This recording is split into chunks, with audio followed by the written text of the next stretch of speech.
ചേട്ടാ നമസ്കാരം. നമസ്കാരം. ചേട്ടാ, ഓപ്പറേഷൻ സിന്ദൂറിന്റെ ഒരു ഡോക്യുമെന്ററി ഇപ്പോൾ ഡിസ്കവറി പ്ലസിൽ വന്നിട്ടുണ്ട്. വളരെയധികം ആൾക്കാർ അത് കാണുന്നുണ്ട്. വളരെയധികം ആൾക്കാർ അതിന്റെ ക്ലിപ്പിങ്ങുകൾ സോഷ്യൽ മീഡിയയിലടക്കം ഷെയർ ചെയ്യുന്നുണ്ട്. അത് ആ ഡോക്യുമെന്ററി കണ്ട ആൾക്കാർ, ഞാനത് പേഴ്സണലി കണ്ടില്ല, അതിന്റെ ക്ലിപ്പിംഗ്സ് മാത്രമേ ഞാൻ കണ്ടുള്ളൂ. പക്ഷെ ആ ഡോക്യുമെന്ററിയിൽ യഥാർത്ഥത്തിൽ ദുരന്തർ സിനിമയെക്കാട്ടിലും ഗംഭീരമായിട്ടാണ് അത് ചെയ്തിരിക്കുന്നത് എന്നാണ് അവർ പറയുന്നത്. ബട്ട് ഇറ്റ്സ് ഡോക്യുമെന്ററി, അതൊരു മൂവിയല്ല.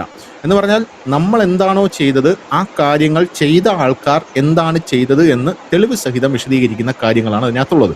ഓപ്പറേഷൻ സിന്ദൂർ നടത്തിയ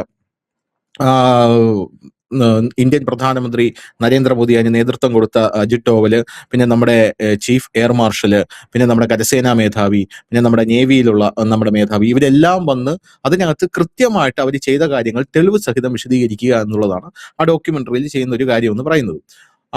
അതിനകത്ത് വളരെ ഗംഭീരമായിട്ട് കാര്യങ്ങൾ പറഞ്ഞിട്ടുണ്ട്. അതായത് ഈ പഹൽഗാം ഭീകരാക്രമണം നടന്നു കഴിഞ്ഞ ശേഷം നരേന്ദ്രമോദി അദ്ദേഹത്തിന്റെ സൗദി വിസിറ്റ് ക്യാൻസൽ ചെയ്ത് തിരിച്ചു വന്നു. അജിത് ഡോവൽ പറയുന്നത് ഇങ്ങനെയാണ്: തിരിച്ചു വന്നപ്പോൾ മോദി എന്നോട് ചോദിച്ച ഒരേ ഒരു കാര്യം മാത്രമേ ഉള്ളൂ. ആദ്യം അദ്ദേഹം എന്നെ കണ്ടപ്പോൾ ചോദിച്ചത് ഇതിന്റെ പിന്നിൽ ആരാണ് എന്നുള്ളതാണ് അദ്ദേഹം ചോദിച്ചത്. അപ്പൊ ഞങ്ങൾക്ക് തെളിവ് വേണം, ഇതിന്റെ പിന്നിൽ ആരാണെന്ന് കാണിക്കാനും. ആ തെളിവ് ഞങ്ങൾ ശേഖരിച്ച് അദ്ദേഹത്തിന്റെ മുമ്പിൽ കൊണ്ടുചെന്ന് കഴിഞ്ഞ ശേഷം ഇതിലേക്ക് ഇറങ്ങിക്കഴിഞ്ഞാൽ, അതായത് യുദ്ധത്തിനായിട്ട് ഇതിലേക്ക് ഇറങ്ങിക്കഴിഞ്ഞാൽ പിന്നെ ഒരു തിരിച്ചുപോക്കില്ല.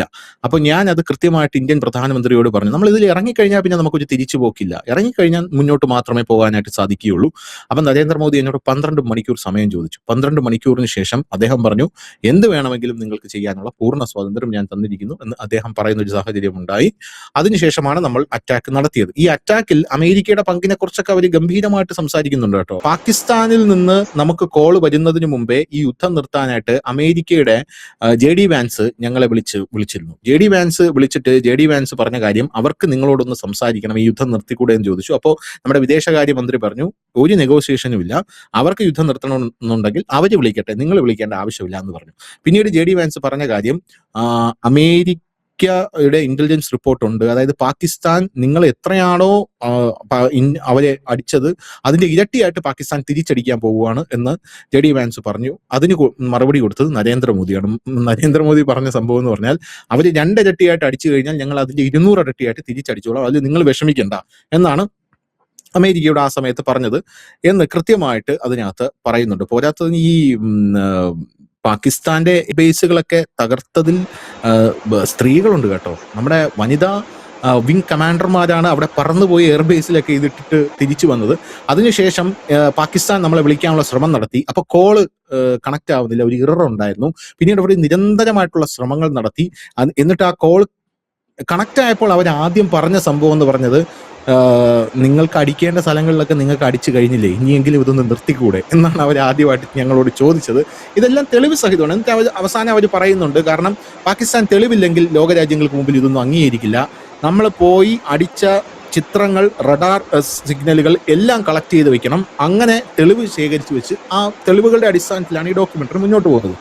അതിനകത്ത് അജിത് ഡോവൽ പറയുന്നൊരു കാര്യമുണ്ട്. അജിത് ഡോവൽ പറയുന്നത്, ഈ നരേന്ദ്രമോദി അദ്ദേഹത്തോട് പറഞ്ഞു, പഹൽഗാം ഭീകരാക്രമണത്തിൽ ആരൊക്കെ ഉൾപ്പെട്ടിട്ടുണ്ടോ അവരെ എല്ലാവരെയും വകവരുത്തിയിരിക്കണം എന്ന് അജിത് ഡോവലിനോട് ഇന്ത്യയുടെ പ്രധാനമന്ത്രി ആവശ്യപ്പെട്ടു എന്ന് അജിത് ഡോവൽ തന്നെ പറയുന്നുണ്ട്. സമാനമായിട്ടുള്ള രീതിയിൽ പഹൽഗാം ഭീകരാക്രമണത്തിൽ ഉൾപ്പെട്ടവരെയും ഇപ്പോൾ അതിൽ ഉൾപ്പെടാത്ത നേരത്തെയുള്ള നമ്മുടെ നാട്ടിൽ ഭീകരാക്രമണം നടത്തിയ ആൾക്കാർ പോലും വലിയ രീതിയിൽ കൊല്ലപ്പെടുന്ന ഒരു സാഹചര്യമുണ്ട്. അജ്ഞാതന്മാരാണ് അവരെ തീർക്കുന്നത്. അപ്പോൾ ഈ അജ്ഞാതൻ ആരാണ്, അജ്ഞാതന്റെ പിന്നിൽ ഇന്ത്യയാണോ എന്നൊന്നും ആർക്കും അറിയില്ല. പക്ഷെ അജിത് ഡോവലിന്റെ ഈ ഒരു വാചകത്തിന്റെ ചുവട് പിടിച്ചുകൊണ്ട് അതിന്റെ ഒരു ചർച്ച ഇപ്പോൾ പല മാധ്യമ പ്രവർത്തകരും തുടങ്ങിയിട്ടുണ്ട്. അജിത് ഡോവൽ ഈ പറഞ്ഞതിന്റെ സാരം അജ്ഞാതന് പിന്നിൽ ഇന്ത്യയാണ് എന്നല്ലേ എന്നാണ് പല ആൾക്കാരും ചോദിക്കുന്നത്. എന്താണ് ബിജുചേട്ടാ ഇതിൽ താങ്കൾക്ക് തോന്നുന്നത്? ഈ ആ ഒരു ഡോക്യുമെന്ററി എല്ലാ പ്രേക്ഷകരും പറ്റുമെങ്കിൽ അത് കാണാൻ ശ്രമിക്കുക. കാരണം ഈ ഓപ്പറേഷൻ സിന്ദൂറിന് ശേഷം മനസ്സ് തുറന്നിട്ട് ആ ഓപ്പറേഷൻ സിന്ദൂറിന് നേതൃത്വം നൽകിയ അജിത് ഡോവൽ മനസ്സ് തുറന്ന് സംസാരിക്കുന്നു, വളരെ ഓപ്പണായിട്ട് സംസാരിക്കുന്നു. ധനുഷ് പറഞ്ഞതുപോലെ ഈ ഇവർ ഡിസ്കവറി പ്ലസ് ഒക്കെ എന്ന് പറഞ്ഞു കഴിഞ്ഞാൽ അവരെല്ലാ തെളിവുകൾ ശേഖരിച്ചുകൊണ്ട് മാത്രമേ അവരുടെ ഒരു പ്രോഗ്രാം ചെയ്യാറുള്ളൂ. സാധാരണ നമ്മുടെ ഇവിടുത്തെ മാധ്യമപ്രവർത്തകരെ കണക്ക് അറ്റവും മൂല്യം കേട്ടിട്ട് ബ്രേക്കിംഗ് ചെയ്യാറില്ല അവരെല്ലാം. കാരണം അവർക്ക് അതൊരു ഡോക്യുമെന്ററി ആണത്. അതായത് ചരിത്രത്തിൽ രേഖപ്പെടുത്തുന്നതാണ് ഈ ഇങ്ങനെയുള്ള ചാനലുകൾ ചെയ്യുന്ന സാധനങ്ങൾ. അപ്പോൾ അതുകൊണ്ട് തന്നെ അത് സൂക്ഷിച്ച് വെക്കപ്പെടേണ്ടതായിട്ടുണ്ട്. കാരണം അവർക്കൊരു എറർ പറ്റിക്കഴിഞ്ഞാൽ ലോകത്തെമ്പാടും അവരുടെ വിശ്വാസ്യത അവർക്ക് നഷ്ടപ്പെട്ടു പോകും. അതുകൊണ്ട് തന്നെ അവർ വലിയ റിസർച്ചും സ്റ്റഡിയൊക്കെ നടത്തിയതിനു ശേഷമാണ് അജിത് ഡോവലിന്റെ ഒരു ഇന്റർവ്യൂ അവർ തയ്യാറാക്കി. അന്നത്തെ അജിത് ഡോവൽ ഒരുപക്ഷെ രാജ്യത്തോട് ഇതുവരെ വെളിപ്പെടുത്താത്ത കാര്യങ്ങൾ, ഇല്ലെങ്കിൽ ഓപ്പറേഷൻ സിന്ദൂറിന് ശേഷം നമ്മുടെ ഭരണാധികാരികൾ ഇതുവരെ വെളിപ്പെടുത്താത്ത എല്ലാ കാര്യങ്ങളും അതിൽ പറയുന്നുണ്ട്. അതിൽ അമേരിക്കയുടെ ഇടപെടൽ എത്രത്തോളം ഉണ്ടായിരുന്നു എന്നുള്ളതും വ്യക്തമാകുന്നുണ്ട്. അതിൽ അമേരിക്ക ഇന്ത്യയോട് പറഞ്ഞത് അവർ ആണവായുധം പ്രയോഗിക്കും, അതിനുശേഷം അടി തുടങ്ങുന്നത്. അവര് ആദ്യം തന്നെ ജെ ഡി വാൻസ് ഈ ഓപ്പറേഷൻ സിന്ദൂർ തുടങ്ങുന്നതിന് മുമ്പ് തന്നെ ജെ ഡി വാൻസ് വിളിച്ചിരുന്നു.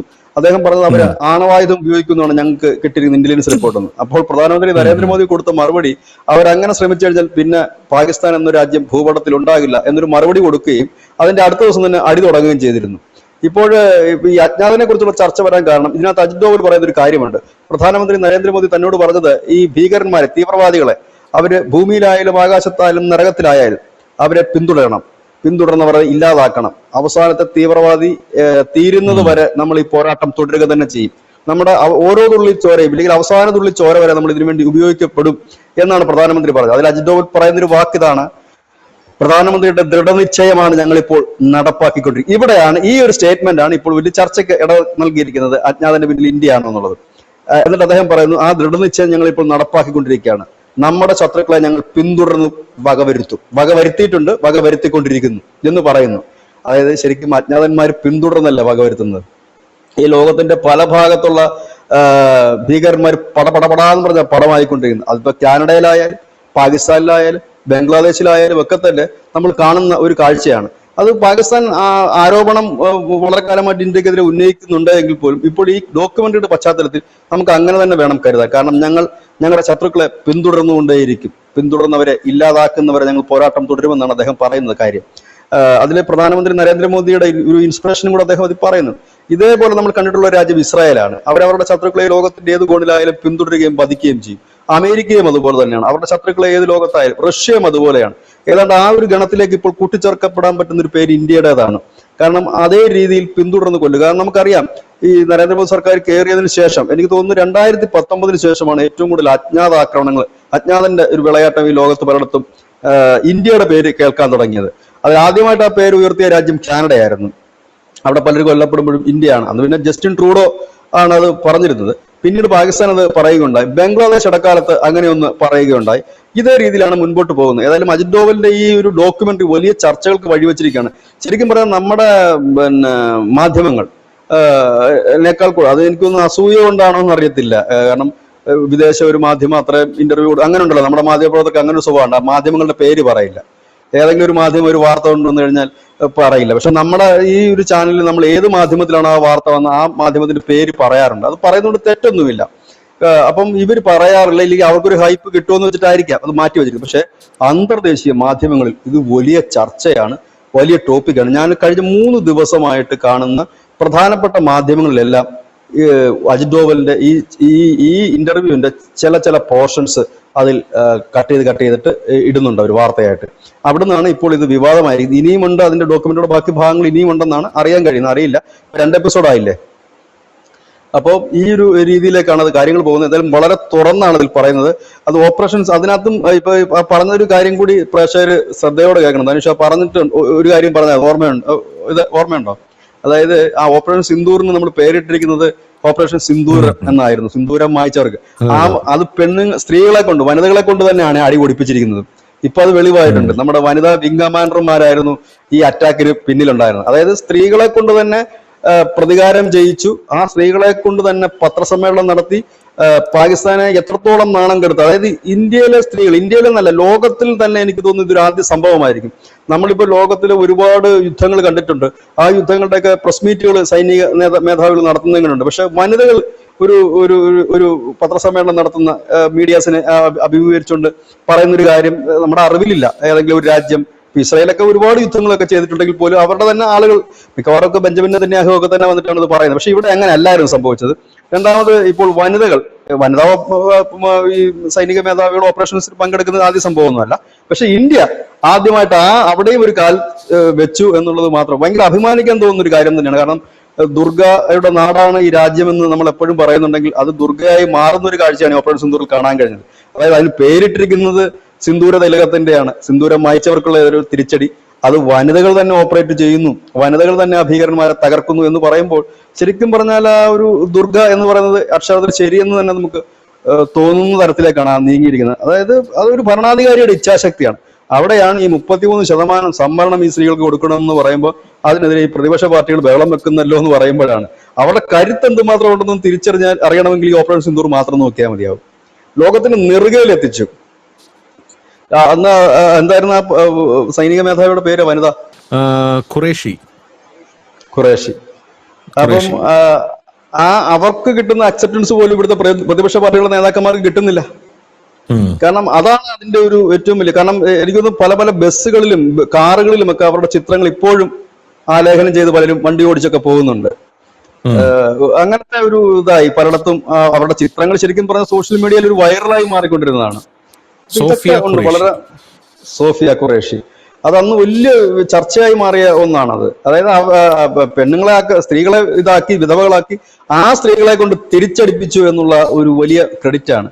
അപ്പൊ ഏതായാലും ആ ഡോക്യുമെന്റിയുടെ അടുത്ത ഭാഗങ്ങൾ കൂടി വരാൻ നമ്മൾ ആഗ്രഹിക്കുന്നു. അത് കൂടുതൽ പ്രേക്ഷകരിലേക്ക് എത്തിക്കണമെന്ന് നമുക്ക് ആഗ്രഹമുണ്ട്. അതുകൊണ്ട് കാണാത്തവരുണ്ടെങ്കിൽ ആ ഡോക്യുമെന്ററി തപ്പിപ്പിടിച്ച് കാണുക. എനിക്ക് തോന്നുന്നത് പേ ചെയ്യണമെന്ന് തോന്നുന്നത് കാണണമെങ്കിൽ ആ ഡോക്യുമെന്ററി കാണണമെങ്കിൽ ഫ്രീ ആയിട്ട് അവൈലബിൾ ആണ്. OTT പ്ലാറ്റ്ഫോമാണ്. അപ്പൊ പൈസ അടയ്ക്കേണ്ടി വരും. മോദിയുടെ ഒക്കെ ഒരു കുഴപ്പം എന്ന് പറയുന്നത് BBC ആണെങ്കിൽ മോദിയുടെ ഗുജറാത്ത് കലാപം ഇവിടെ ഫ്രീ ആയിട്ട് ഇവിടെ മറ്റേ തിയേറ്റർ ഇട്ട് കാണിക്കുന്നുണ്ട്. അപ്പോഴാണ് ഡിസ്കവറി പ്ലസിൽ നമ്മൾ അഭിമാനാർഹമായിട്ട് അല്ലല്ല ഡിസ്കവറി പ്ലസിന് വേറൊരു കാര്യമുണ്ട് ധനുഷ്. ഡിസ്കവറി പ്ലസ്സുകാര് അവരുടെ പ്രധാനപ്പെട്ട ഡോക്യുമെന്റുകളൊക്കെ കുറച്ച് നാളുകൾക്ക് ശേഷം, അതായത് ഒരു OTT കൂടെ കുറച്ച് പൈസ ഉണ്ടാക്കും അവര്. കുറച്ച് നാളുകൾക്ക് ശേഷം അവര് അത് ഫ്രീ ആയിട്ട് കാണിക്കാറുണ്ട്. എനിക്ക് തോന്നുന്നു ഈ നരേന്ദ്രമോദിയുമായിട്ട് അവർ മുമ്പൊരു ഇത് നടത്തിയിരുന്നല്ലോ, എന്തോ ഒരു വനയാത്ര, കാട്ടിക്കൂട്ടൊരു യാത്രയും മോദി ഇങ്ങനെ ഒരു കൊട്ടവഞ്ചിയിൽ പോയിക്കൊണ്ടിരുന്നു. അതുകൊണ്ടാണ് അവര് ഇത് കണക്ക് തന്നെ ആദ്യം പേ ആയിരുന്നു, പിന്നെ ഫ്രീ ആയിട്ട് അവർ കാണിച്ചു. കുറച്ചാൾ കഴിയും, അപ്പൊ ഇതിന്റെ ചൂടും ചൂരൊക്കെ പോകും. അതേപോലെ എന്തായാലും അതുവരെ കാത്തിരിക്കാതെ ഇപ്പൊ തന്നെ പ്രേക്ഷകർ പോയി കാണണമെന്നാണ് നമ്മുടെ ഒരു അഭ്യർത്ഥനയുള്ളത്.